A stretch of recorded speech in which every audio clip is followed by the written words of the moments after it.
একটু কল্পনা করুন তো, আপনি এমন এক রাস্তা দিয়ে গাড়ি চালাচ্ছেন যার উচ্চতা আইফেল টাওয়ারের প্রায় দ্বিগুণ, এতটাই উঁচুতে যে আপনার গাড়ির নিচ দিয়ে মেঘ ভেসে যাচ্ছে। কোনো সায়েন্স ফিকশন মুভি নয়, এটি চীনের নতুন engineering miracle, Huajiang grand canyon bridge. 2025 সালের সেপ্টেম্বরে উদ্বোধন হওয়া এই ব্রিজটি এখন বিশ্বের সবচেয়ে উঁচু ব্রিজ। পানির স্তর থেকে এর উচ্চতা 625 মিটার বা 2050 ফুট। তবে শুধু উচ্চতাই নয়, এই ব্রিজের সবচেয়ে বড় চমক হলো এর পিলারের উপর তৈরি করা ক্যাফে ইন দ্য ক্লাউডস, যেখানে বসে কফি খেতে খেতে আপনি পায়ের নিচে মেঘের খেলা দেখতে পারবেন। কিন্তু প্রশ্ন হলো, চীনের ইঞ্জিনিয়াররা এমন এক ভয়ঙ্কর গিরিখাতের উপর এই অসাধ্য সাধন করল কিভাবে, যেখানে এর আগে বহু প্রজেক্ট ব্যর্থ হয়েছে। ভয়েস অফ বাংলাদেশে স্বাগতম। আজকের ভিডিওতে আমরা জানব চীনের এই অবিশ্বাস্য মেগা প্রজেক্টের পেছনের গল্প। এই গল্পের শুরু চীনের গুইঝো প্রদেশ থেকে। এলাকাটি এতটাই দুর্গম যে এর 92% শুধু পাহাড় আর মালভূমি।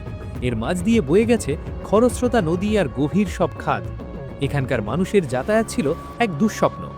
এখানে রাস্তা তৈরি করতে গিয়ে ইঞ্জিনিয়াররা এক মহা বিপদে পড়েন। তাদের সামনে দুটি পথ ছিল, হয় পাহাড়ের চূড়া দিয়ে ব্রিজ বানানো, না হয় নিচ দিয়ে অনেকগুলো টানেল বানানো। শেষমেশ তারা বেছে নেন কঠিন পথটাই, 625 মিটার উঁচুতে ব্রিজ বানানো। কিন্তু সমস্যা হলো, দুই পাহাড়ের মাঝখানের দূরত্ব 1400 মিটারেরও বেশি।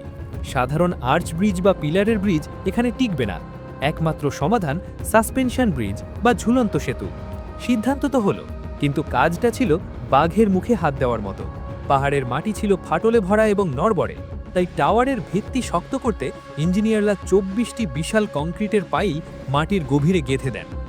এরপর তৈরি করা হলো ব্রিজের মেরুদণ্ড, দুটি বিশাল টাওয়ার, যার একটির উচ্চতা 262 মিটার এবং অন্যটি 205 মিটার।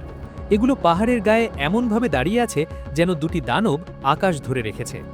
সবচেয়ে বুদ্ধিমত্তার পরিচয় পাওয়া যায় এর অ্যাঙ্কার বা নোঙর বসানোর সময়।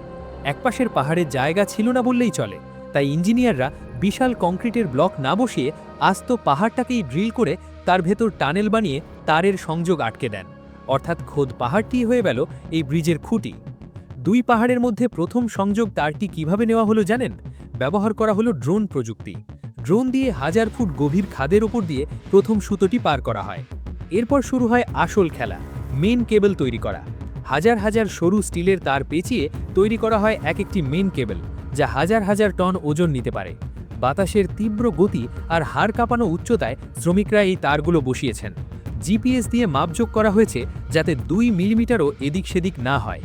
সবশেষে 93টি বিশাল স্টিলের টুকরো বা সেগমেন্ট নিচ থেকে ক্রেন দিয়ে টেনে তোলা হয় এবং ঝুলন্ত তারের সাথে আটকে দেওয়া হয়।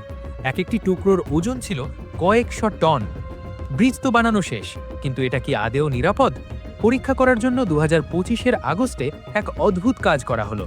ব্রিজটির ওপর একসাথে 96টি ভারী ট্রাক তুলে দেওয়া হলো, যাদের মোট ওজন ছিল 3700 টন। 400টিরও বেশি সেন্সর দিয়ে চেক করা হলো ব্রিজের প্রতিটি জয়েন্ট। ফলাফল একদম পারফেক্ট।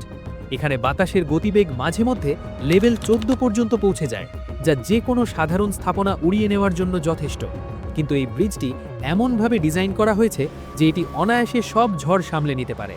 শুধু তাই নয়, পরিবেশ বাঁচাতে পাহাড় কাটার সময় যে পাথর বের হয়েছে তা গুঁড়ো করেই আবার কংক্রিটে ব্যবহার করা হয়েছে। যে পথ পাড়ি দিতে আগে 3 ঘন্টার বেশি সময় লাগতো, এখন তা মাত্র 1.5 ঘন্টায় পার করা যাচ্ছে। এই ব্রিজ শুধু যাতায়াত সহজ করেনি, খুলে দিয়েছে পর্যটনের নতুন এক দুয়ার।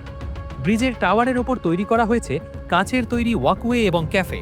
পর্যটকরা এখানে এসে আকাশের কাছাকাছি থাকার রোমাঞ্চ অনুভব করতে পারছেন। চীনের এই হুয়াজিয়াং ব্রিজ প্রমাণ করে দিল, মানুষের ইচ্ছাশক্তি আর প্রযুক্তির কাছে প্রকৃতিও হার মানতে বাধ্য। বন্ধুরা, পৃথিবীর সবচেয়ে উঁচু এই ব্রিজে চড়ার সাহস কি আপনার আছে? বিশেষ করে মেঘের ওপর সেই ক্যাফেতে বসে কফি খেতে কেমন লাগবে? কমেন্ট করে জানান। ভিডিওটি ভালো লাগলে লাইক দিন এবং ভয়েস অফ বাংলাদেশ চ্যানেলটি সাবস্ক্রাইব করে আমাদের সাথেই থাকুন। দেখা হবে পরের ভিডিওতে।